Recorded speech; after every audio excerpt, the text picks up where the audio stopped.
mulai nggih Bapak Ibu sekalian. Assalamualaikum warahmatullahi wabarakatuh. Waalaikumsalam warahmatullahi wabarakatuh. Selamat pagi rekan-rekan semuanya. Ampun ini ya, ampun tegang. Nanti kalau tegang saya ikut-ikutan tegang nanti auranya seperti itu.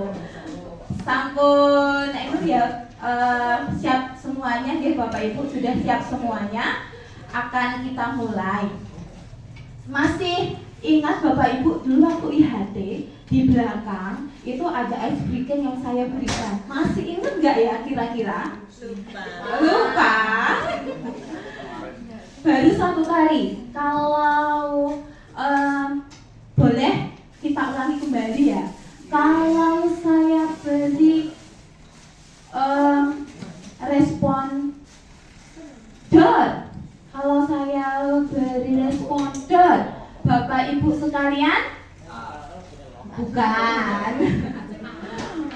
Respon ulangnya yaitu dor. Kalau dornya 2 kali, dor. Bapak Ibu sekalian, itu Bapak Ibu dan rekan-rekan semuanya ya, dor. Gitu ya. Ekspresinya nanti keluarkan semuanya. Ya. Kalau saya bilang boom, nggak kena, gitu ya. Kita balik aja, maaf, ini kebalik kayaknya. Kalau dor, nggak kena, tapi kalau boom, gitu ya. Oke, kita coba dor, boom, dor,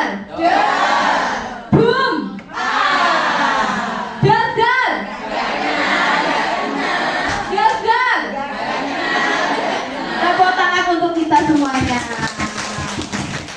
Sudah semangat Bapak Ibu sekalian? Sudah Bapak, ini kayaknya sudah cukup. Kita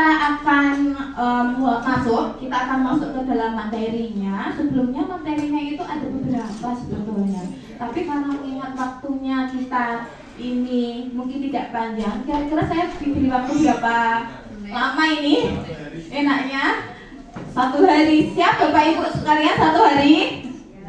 Siap. Kemarin itu ada berapa ya, saya lupa, 8 atau 9 materi. Saya mencoba untuk merangkum yang sekiranya penting untuk kita sharingkan atau bicarakan bersama-sama. Kalau kemarin itu saya merasanya materi yang disampaikan untuk kita teman-teman yang dari PLB terutama ya, sebetulnya bukan materi yang baru ternyata. Saya yakin Bapak Ibu sekalian sudah melaksanakan, sudah mempraktekkan di kelasnya masing-masing. Tapi mungkin bahasanya, itu tuh ada bahasanya ya, ada bahasa ya, ada istilahnya ya, ada istilah kerennya ya, seperti itu mungkin ya. Terutama kalau untuk anak-anak yang sekolah di inklusi, teman-teman yang mengajar di inklusi, ya bisa dikatakan itu hal yang baru. Karena kebetulan kan untuk saat ini pemerintah sedang menggalakkan sekolah inklusi, pendidikan inklusi. Jadinya kemarin itu pesertanya banyak teman-teman dari Aceh sampai Papua Pegunungan itu ya SMA, SD, TK itu yang umum, dan yang inklusi. Yang PLB, SLB ada, tapi mungkin jumlahnya kalau dihitung banyak yang teman-teman dari inklusi. Kemarin tema yang saya ambil, yang saya pilih adalah Teaching and Supporting Student with Autism Spectrum Disorder. Kenapa memilih ini? Karena memang kebetulan akhir-akhir ini, atau bukan akhir-akhir ini ya, beberapa tahun belakangan ini memang banyak berhubungannya dengan anak-anak autis, dan niatnya semoga bisa membantu anak-anak di kelas di SLB Negeri 1 Ngawi pada khususnya, dan nanti mungkin ada teman-teman yang lain di lingkungan sekolah maupun tempat tinggal pada umumnya. Yang pertama kita bahas adalah terkait sebelum materi ya, kita harus ini ada Mr. Brad namanya teman-teman semuanya, dan Miss Ellen, Mr. Brad sama Ellen dari Monash University Australia. Dulu itu kita seharusnya pemateri dari Melbourne University of Australia, tetapi karena satu dua lain hal kita diukir akhirnya sama teman-teman sama dosen dari Monash University. Hal yang terpenting yang disampaikan saat kita menjadi pendidik mengajar teman-teman bagi anak-anak autis itu, kita harus menyadari dulu apa sih value kita, apa sih value yang dimiliki oleh sekolah.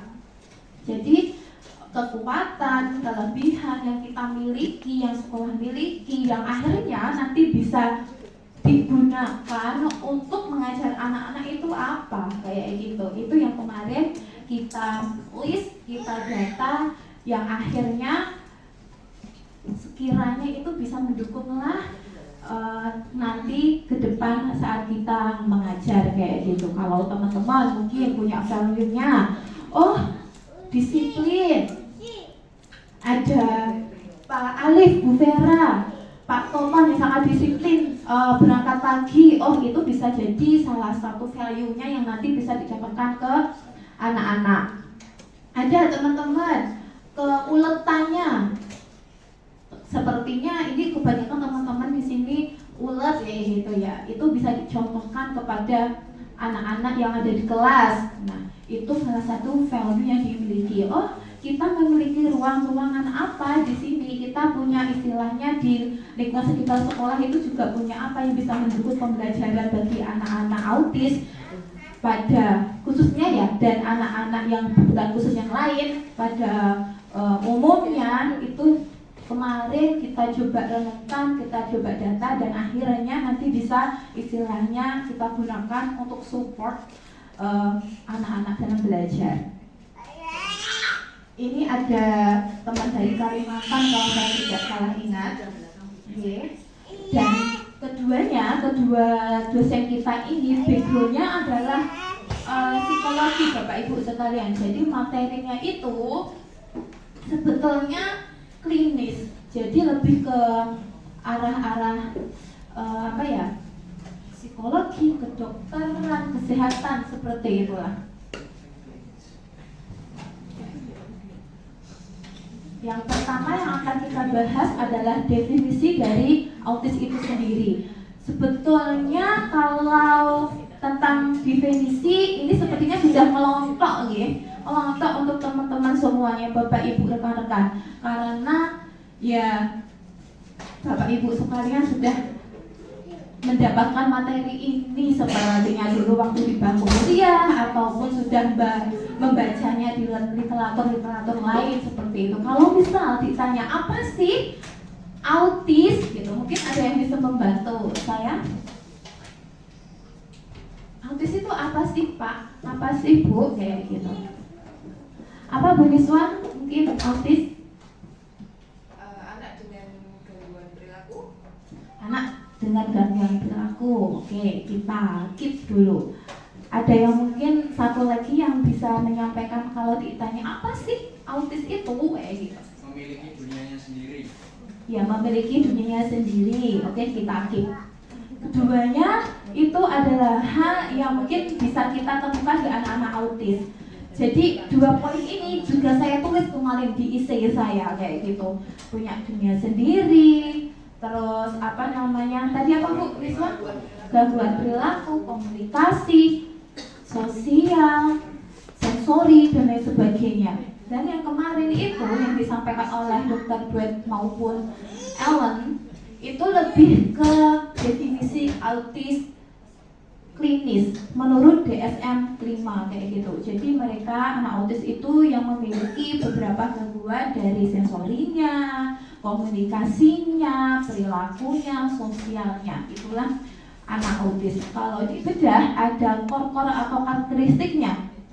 Seperti yang saya sampaikan di depan, yang saya tulis di depan, yaitu tentang sosial komunikasinya bermasalah, punya repetitive behavior, jadi kayak perilaku-perilaku yang diulang-ulangi seperti itu Bapak Ibu. Kalau misal melihat anak-anak yang di kelas saya, di kelas Bu Galuh, di kelas Bu Yeni ataupun Pak Alif, dari TK sampai SMA itu semuanya ada anak yang repetitifnya ini masih kelihatan lah kayak gitu. Teman-teman bisa melihat gitu bagaimana Mas Yusuf, bagaimana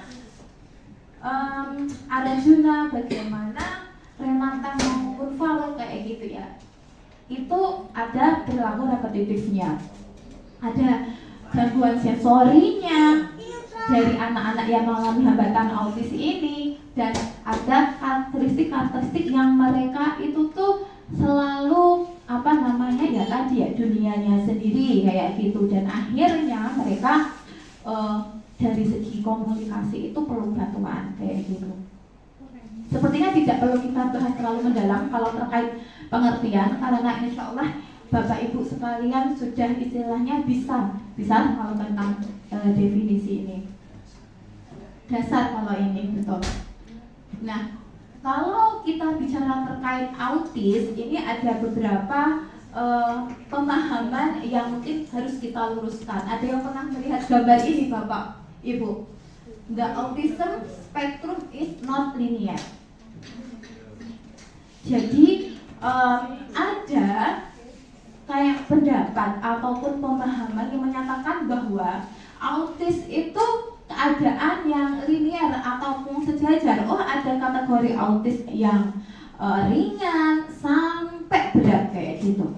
Tetapi sebetulnya keadaan anak yang autis itu tidak seperti itu. Tidak, istilahnya bisa kita golongkan ringan, sedang, berat, linear kayak gitu. Tapi keadaan autis itu istilahnya berhubungan, berkesinambungan antara aspek-aspek karakteristik yang dimunculkan tadi.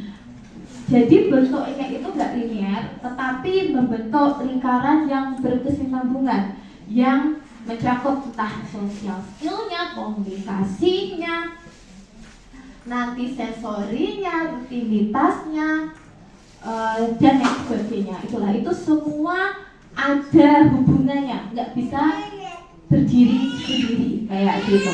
Jadi autis itu seperti itu. Lanjut ya Bapak Ibu. Nah, akhirnya dengan keadaan anak-anak yang mengalami beberapa hambatan tadi ya, ada beberapa bantuan yang harus kita berikan kepada mereka. Jadi mereka membutuhkan seperti jadwal yang terstruktur.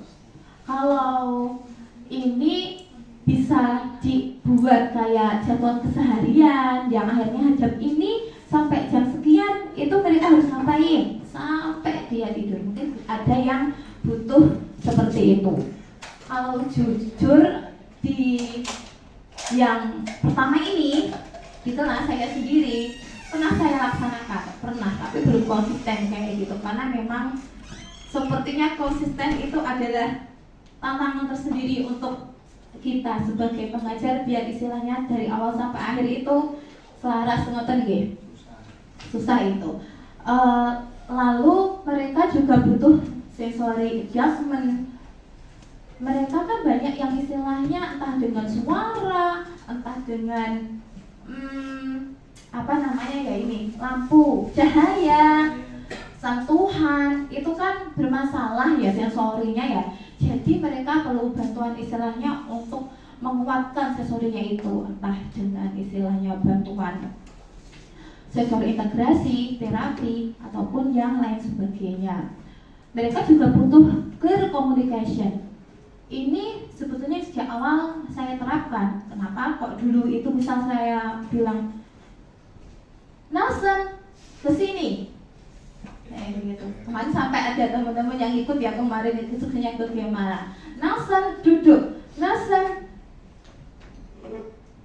buka, Nelson ambil, misal kayak gitu. Kenapa? Karena mereka memang yang membutuhkan komunikasi yang singkat, jelas, dan akhirnya mereka itu istilahnya memahami kayak gitu. Jadi jangan nasan mbok yo nunggu nih udah dibuka buku dalam berapa nggak bisa kayak gitu kayak gitu. Jadi memang terkadang mereka juga membutuhkan tone nada yang agak satu oktav di biasanya kita bicara lah kayak gitu.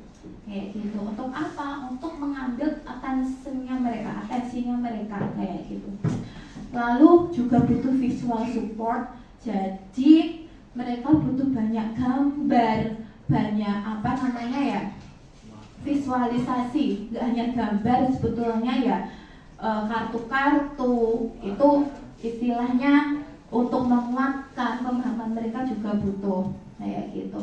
Direct explicit instruction itu ya tadi ya kayak instruksi langsung yang jelas kayak gitu. Sama scaffolding, teman-teman pernah dengar scaffolding?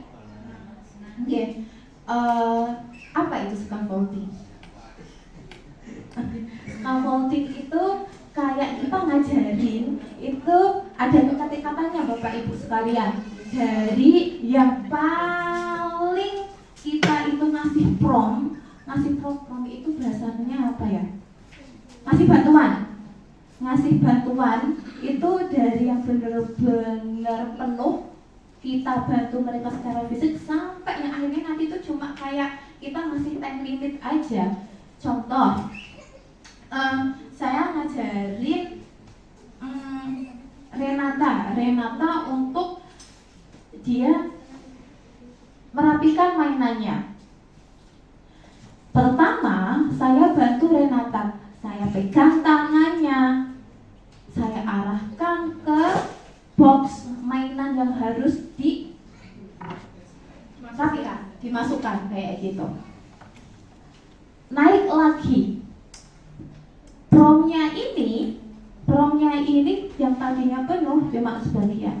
Renata ambil, dia ngambil.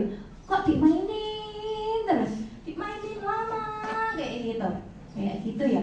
Ada yang dibuang kayak gitu. Nah, saat seperti itu nanti kita bantu, dia kan udah ngambil, ya udah. Baru nanti tanpa bantuan kita ngambilnya. Setelah dilempar, baru kita bantu diambil, dimasukkan kayak gitu. Nah, ya, nanti akhirnya bertingkat sampai akhirnya itu kita hanya bantuannya itu verbal, istilahnya cuma Renata ambil. Ya kalau sudah paham ya, nanti bisa ambil, nanti dimasukkan. Sampai akhirnya time limit ini itu kita tunggu dulu, kita kasih waktu 3 detik. Renata ambil, tunggu dulu 3 detik, 5 detik, kita kasih waktu dulu. Baru nanti kalau enggak diambil kita arahkan, baru dilakukan oleh Renata kayak gitu. Itu bertingkat, itu namanya scaffolding.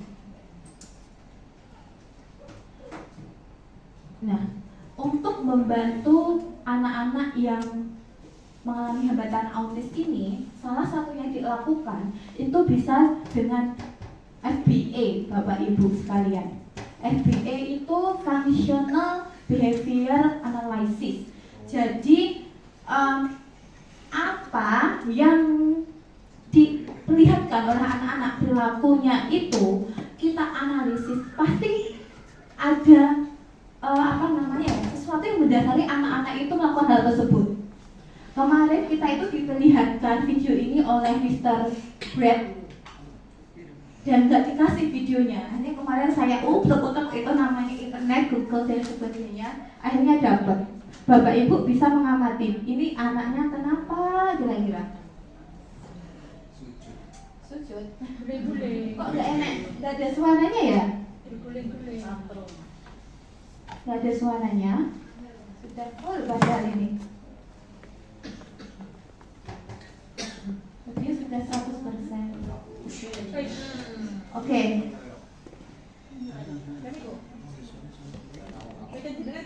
Oh ini. Nah, ini nangis. bapaknya ya, bapaknya pindah. Iya kan betul terus pindah Pak. Iya. Gantian.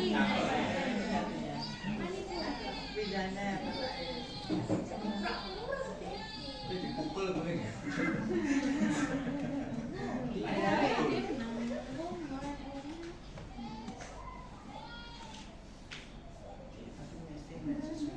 Ya, apa kira-kira yang dilakukan anaknya? Nah, nangis lagi anaknya. Kali berarti ya. Nah, oke.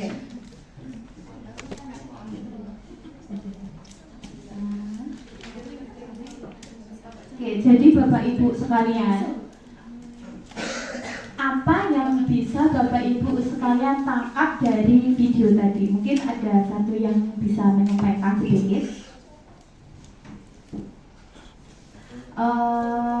Dari Bu Citra mungkin bisa menyampaikan kira-kira tadi itu tuh apa ya? Mungkin anaknya marah karena tidak mendapat perhatian, terus dikejar terus sampai mendapat perhatian. Oke. Ada anak kecil yang nyari perhatian gitu ya intinya ya. Terima kasih Bu Citra. Mungkin bisa tepuk tangan untuk Bu Citra teman-teman semuanya.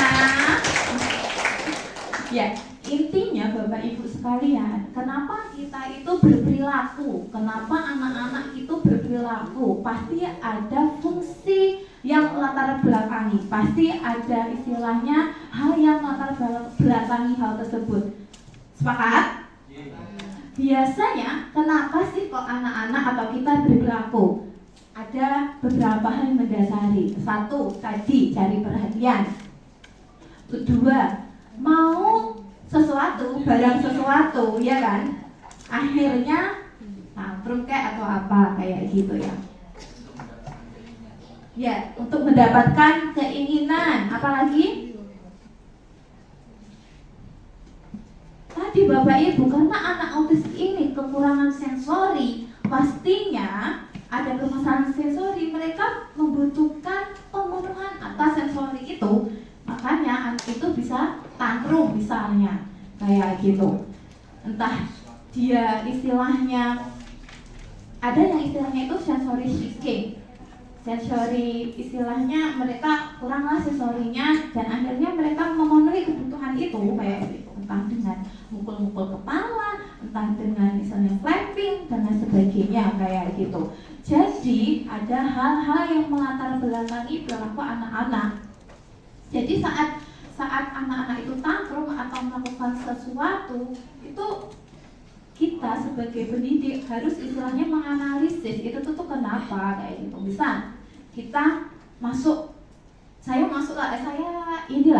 saya datang ke sekolah kayak gitu. Saya datang, loh kok Faruk lihat saya nangis kayak gitu ya.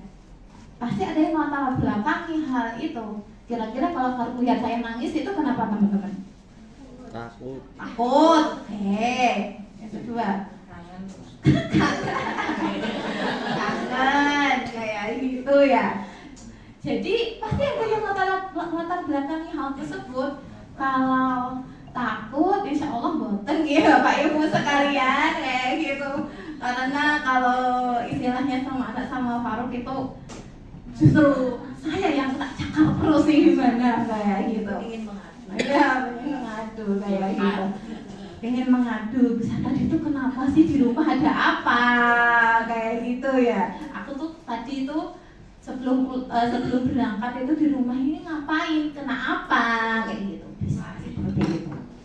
Nah, saat melakukan VBA ini Bapak Ibu, kita ada beberapa langkah untuk istilahnya menganalisis perilaku ini. Jadi kita harus tadi ya, misal kita itu membantu anak-anak untuk mengubah perilakunya, perilaku yang teriak atau perilaku yang suka ngomong sendiri atau yang suka nyubit dan sebagainya. Kita harus memilih perilaku istilahnya itu secara objektif, dan perilaku ini harus kita analisis berdasarkan data yang istilahnya konkret, dan akhirnya nanti kita bisa melaksanakan membantu anak-anak ini dengan sistem ABC, ABC Bapak Ibu. Jadi ada A untuk attendance. Jadi perilaku apa yang sebelumnya dia alami, kayak gitu. Perilaku apa yang melatar belakangi. Dan B untuk behavior, perilaku yang muncul yang perlu kita bantu itu apa? Ya tadi misal teriak, nyakar dan sebagainya. Dan nanti J-nya itu konsekuensi dari istilahnya nanti kita istilahnya bantu anak ini untuk mengubah perilakunya apa sih, kayak gitu Bapak Ibu. Nanti kita bahas lebih lanjut di belakang ya. Dan untuk mengubah beberapa strategi, kok mengubah beberapa strategi bukan ya, untuk mengubah perilaku anak ini terdapat beberapa strategi Bapak Ibu yang bisa kita lakukan. Misal reinforcement. Jadi yang kita tekankan saat mengajar anak-anak itu sebetulnya apa sih Bapak Ibu? Apakah yang kita ajarkan itu harus apa ya, akademiknya, bina dirinya, atau apa yang kita tekankan saat mengajarkan anak? Ya enggak anak autis sih semuanya. Memaksimalkan potensi. Jadi Bu, potensi gitu. Jadi saat kita mengajar anak-anak, enggak hanya anak autis ya, tapi istilahnya anak-anak yang khusus, yang perlu kita tekankan adalah skillnya. Kita ajarin skillnya. Kenapa? Saat kita ajarin skill itu kayak istilahnya nanti mereka kuasai, jadi mereka akan punya kemampuan kayak gitu. Dan istilahnya kalau udah ahli, ya nggak akan hilang-hilang kayak gitu. Jadi rumusnya adalah teach, reinforce, teach, reinforce, teach, reinforce. Ajarin, kasih penguatan, ya. Ajarin, kasih penguatan, ajarin, kasih penguatan.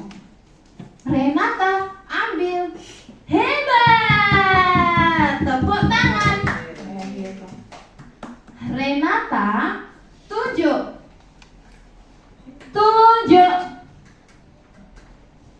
Nggak bisa, kita bantu, kita prompt, terus dia ngikutin, hebat, kayak gitu. Jadi reinforce itu ada istilahnya, strateginya itu reinforce yang positif, istilahnya yang baik, nggak hanya istilahnya benda, tetapi bisa pujian, bisa sentuhan. Ada negatif reinforce juga. Negatif reinforce ini adalah kita mengurangi penguatan yang dia sukai, kayak gitu. Kayak mereka, kayak kita kasih jam istirahat 30 menit, ya udah cuma 20 menit, ya gitu. Negatif reinforce. Ataupun istilahnya nanti kita kasih token itu mengumpulkan poin, dan akhirnya kalau sudah terkumpul tokennya, nanti baru dapat penguatan, gitu. Itu token. Itu beberapa strategi untuk mengubah perilakunya Bapak Ibu. Dan oh iya, saya ingat satu hal. Saat kita itu ingin mengubah perilaku anak-anak yang kiranya itu negatif atau perlu kita bantu, selain ada istilahnya penguatan, ya positif, negatif, token ataupun sebagainya, kita juga butuh untuk replacement behaviornya. Replacement behavior itu apa? Jadi kita itu perlu ada sesuatu yang kita ganti. Misal Faruk suka mukul, plak, dorong, kayak gitu. Apa yang kita ubah kayak gitu biar dia tidak istilahnya mukul atau dorong lagi?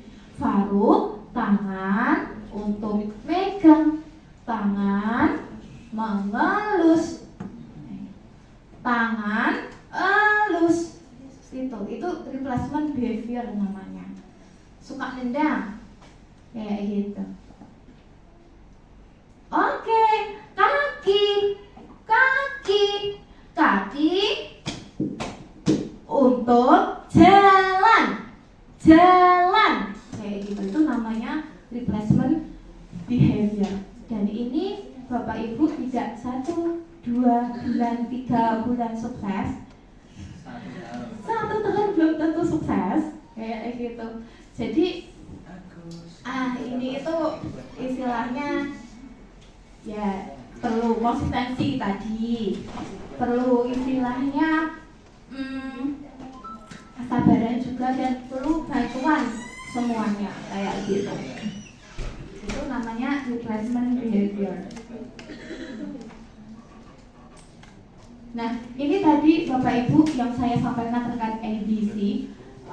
Ini untuk istilahnya anak-anak memahami terkait perilakunya, dan akhirnya nanti bisa diubah perilakunya ke arah yang lebih baik. Ada ABC of understanding behavior.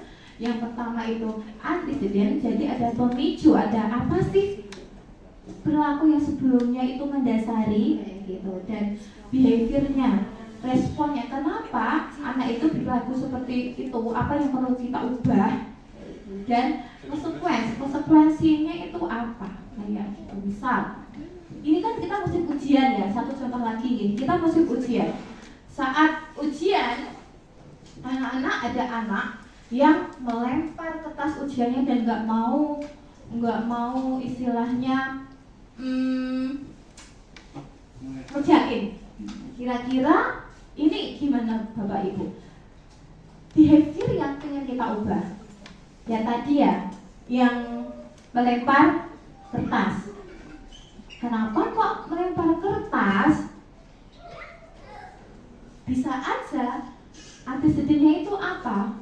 Kayak gitu, butuh perhatian. Misal kayak gitu ya, dia nggak mau karena nggak bisa, terus butuh perhatian. Itu ada antecedennya.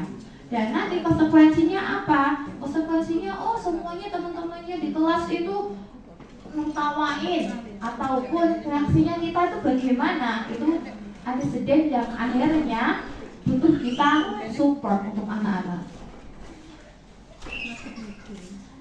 Nah, ada istilah ini saya salah nulisnya ya Bapak Ibu. MTSS bukan MTTS ya.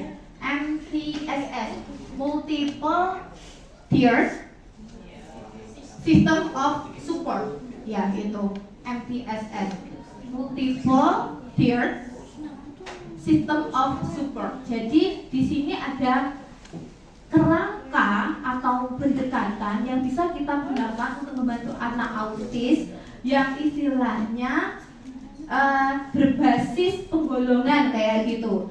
Jadi mereka kita bantu sesuai dengan kebutuhan, sesuai dengan karakteristiknya, dan digolongkan sesuai dengan istilahnya ya tadi, kebutuhan, karakteristik, kemampuannya mereka. Ada 3 tier di sini Bapak Ibu. Tier 1, tier 2, tier 3. Kalau tier 1 ini universal.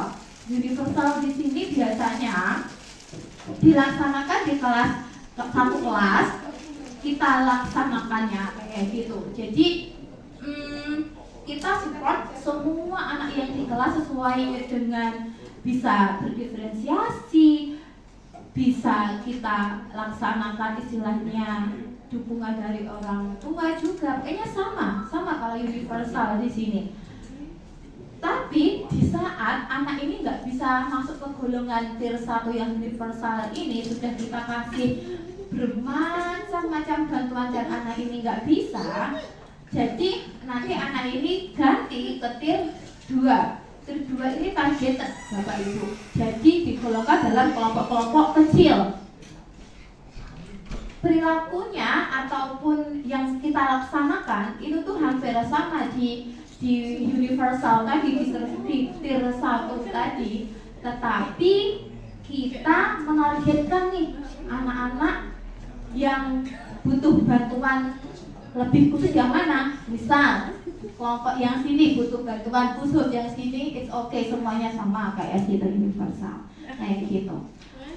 Bila keadaannya di sini ada anak yang di tier 1 nggak bisa, masuk tier 2 nggak bisa, nanti masuk di tier 3. Kalau di tier 3 ini intensif, jadi ini lebih ke cocok di SLB.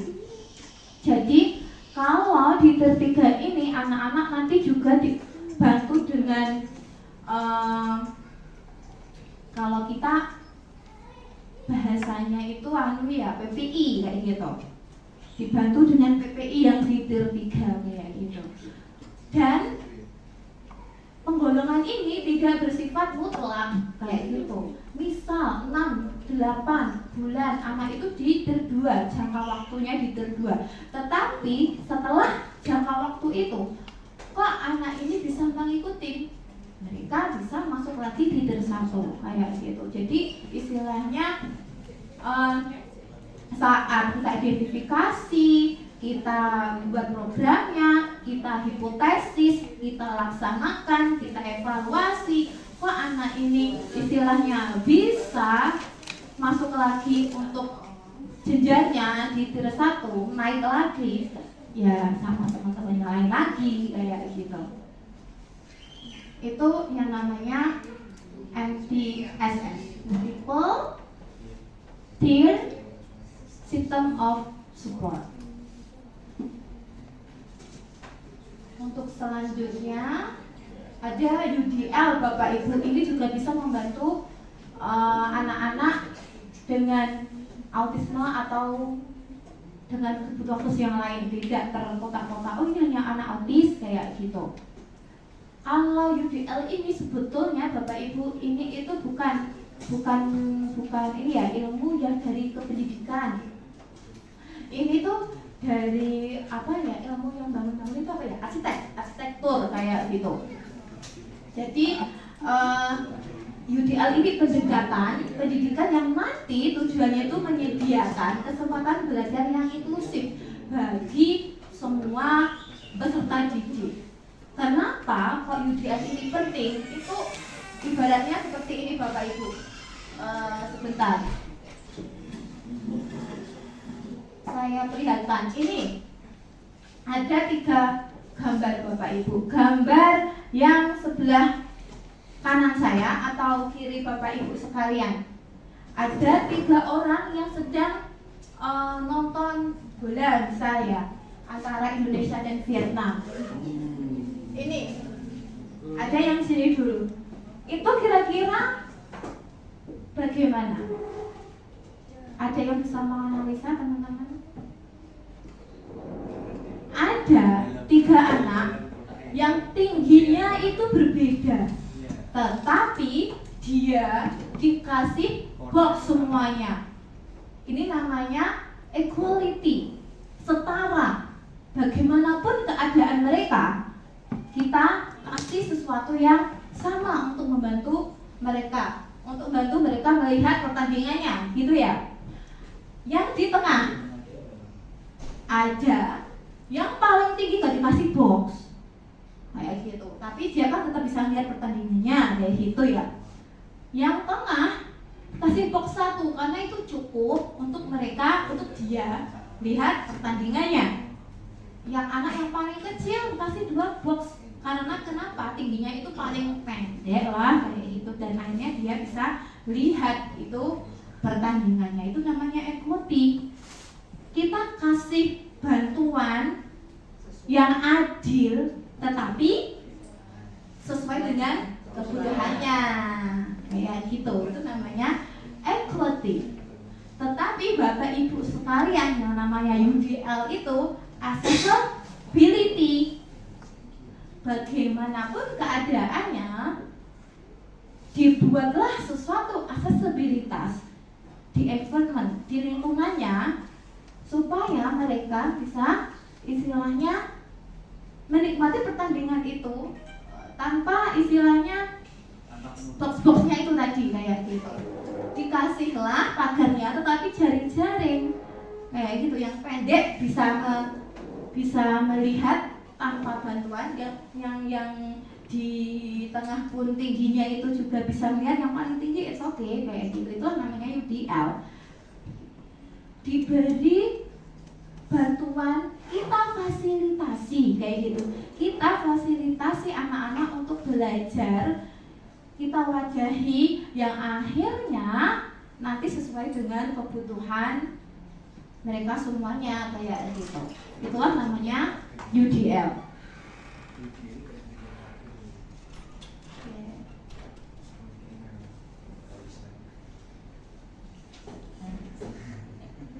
Nah, selanjutnya Bapak Ibu sudah hampir ini selesai sepertinya.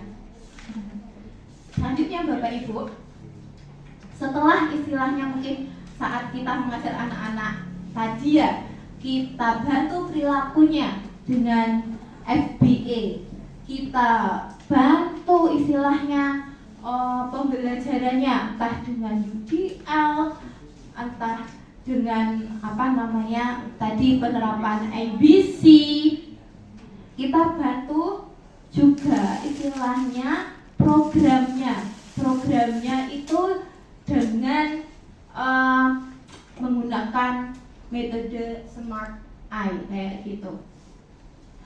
Saat mengajar anak-anak autis ataupun berkebutuhan khusus yang lainnya, saat membuat program, kita itu harus istilahnya mengedepankan yang satu itu S, spesifik. Jadi kita punya target yang spesifik, yang jelas, yang objektif kayak gitu. Dan target ini itu istilahnya bisa dipertanggungjawabkan, itulah Bapak Ibu sekalian. Lalu saat kita buat program itu harus bisa diukur, measurable kayak gitu.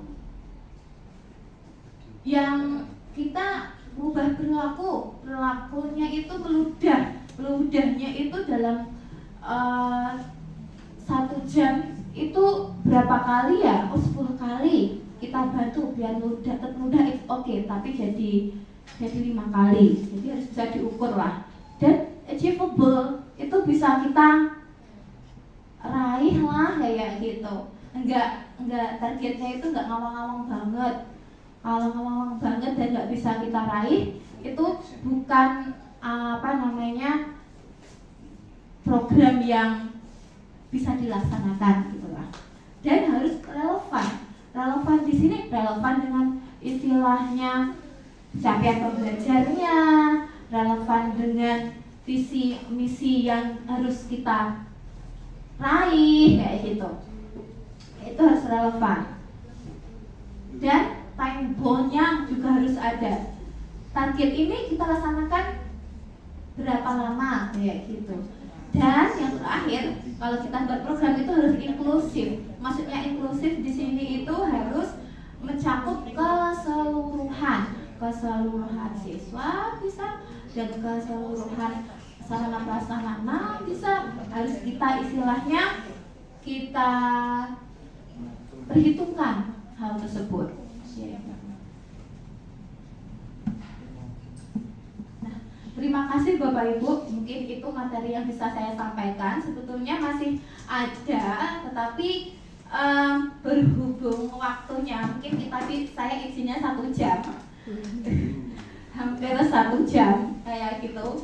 Jadi mohon maaf apabila ada kekurangan. Semoga Bapak Ibu sekalian bisa memahami materi yang saya sampaikan tadi.